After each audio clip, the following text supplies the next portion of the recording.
অনির কাছেও আমি শেষ মুহূর্তে একটু আসি যে বিএনপি, আওয়ামী লীগ এবং একসময় জাতীয় পার্টি একটা বড় সমস্যা ছিল।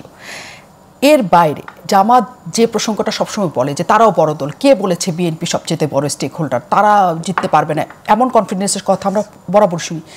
আসলে কি জামাতে ইসলামীর সেই সুযোগ এই দেশে আসবে? আপনি যদি গত 10 বছরে তাদের ব্রিডিং দেখেন, প্রজনন দেখেন, অথবা আপনি গত 10 বছরে তাদের কর্মী সমর্থকদের সংখ্যা বৃদ্ধি, প্রচার প্রপাগান্ডা, অ্যাডভার্টাইজমেন্ট দেখেন, তাহলে দেখবেন যে বাংলাদেশের যে কোনো দলের চাইতে তাদের গ্রোথ অনেক অনেক বেশি, যা আমরা ঢাকা বিশ্ববিদ্যালয়ে দেখতে পেলাম। 2 নম্বর হলো যে আজ ইসরায়েলের কথা চিন্তা করেন, একটা ছোট রাষ্ট্র, ছোট একটা দেশ, অল্প সংখ্যক জনগণ, কিন্তু তাদের অর্থ প্রযুক্তির কারণে তারা পুরো মিডিল ইস্ট থেকে শুরু করে সারা দুনিয়াতে ডমিনেট করছে। এখন জামাতের যে অর্থ ব্যবস্থা এবং তার যে অর্গানাইজেশনাল যে পাওয়ার, সাংগঠনিক ক্ষমতা, এবং কর্মীদেরকে যেভাবে ইনস্যুর করা হয় যে তারা বিপদে পড়লে মানে ওখানে কেউ দেবে এবং কেউ নেবে, পুরো পার্টির মধ্যে যারা ধনী তারা দেবে আর যারা দরিদ্র তারা পার্টি থেকে টাকা নেবে, এরকম একটা সমবায় ভিত্তিক যে ব্যবস্থা তারা গড়ে তুলেছে পার্টির মধ্যে, এটা বিরল। এশিয়া সাবকন্টিনেন্টে অন্য কোনো দেশে এরকম নেই।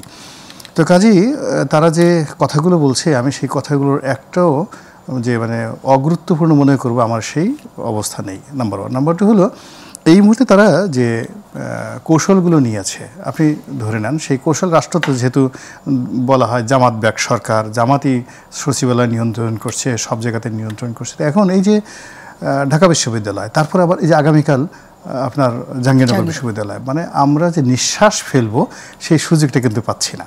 তাহলে দেখুন জাহাঙ্গীরনগর বিশ্ববিদ্যালয়, এরপর রাকসু, রাজশাহী বিশ্ববিদ্যালয়, চট্টগ্রাম বিশ্ববিদ্যালয়, সিলেট যদি বিশ্ববিদ্যালয় হয়, বরিশাল বিশ্ববিদ্যালয়, অর্থাৎ এই মাসের মধ্যে মানে June, July, August, September, October মাঝামাঝির মধ্যে ধরেন এই শিক্ষা প্রতিষ্ঠানগুলো তারা শেষ করে ফেললো।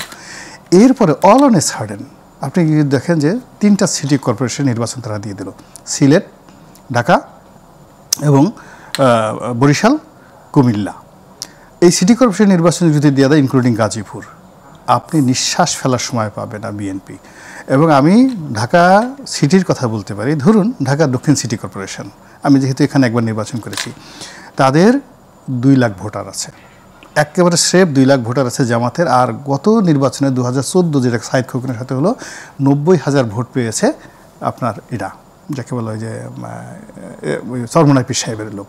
তো এখন তারা তাদের মধ্যে অ্যালাইড, তো সেই অ্যালাইডের মধ্যে যদি তাদের সেই 2014 সনের রেকর্ড অনুযায়ী তাদের 3 লাখ ভোট হাতে আছে, তো সেক্ষেত্রে যদি জামাতের প্রার্থী দক্ষিণ সিটি কর্পোরেশন হয় এবং তারা যদি চমক সৃষ্টি করার জন্য বাইরে থেকে, ধরুন ঢাকা বিশ্ববিদ্যালয়ের একজন ভাইস চ্যান্সেলর, পিজির একজন ভাইস চ্যান্সেলর, একজন ভদ্রলোক মানুষকে এনে দক্ষিণ সিটি কর্পোরেশনের মেয়র পদে দাঁড় করায়, উত্তরে যদি দাঁড় করায়, তাহলে একদিকে তাবিতাওয়াল আর একদিকে এরশাদ, যত কিছু হোক না কেন, মানে আপনি তো একদম কনসালটেন্সি ফি ছাড়া তাদেরকে অনেকগুলো পরামর্শ আপনি অগ্রিম দিয়ে আচ্ছা, আপনি মানে এই যে অনেকগুলি ধাপের কথা আপনি বলছেন যেখানে জিতে যাওয়ার সম্ভাবনা আছে। না, জিতে না বলছি, এইটা বিএনপি এই যে নিঃশ্বাস নিতে তাদেরকে সময় দিবে না, যেটা আমি বুঝতে পারছি, এটা বিএনপির জন্য কি সেই প্রস্তুতি আছে কিনা, আমার এই প্রশ্নটা রেখেই আমি বরং আজকে শেষ করি, বিএনপির সেই প্রস্তুতি আছে কিনা, কারণ অনেকগুলি আশঙ্কার কথা সাইফুল হক তিনি বলেছেন যে এমন করে হতে পারে কিনা।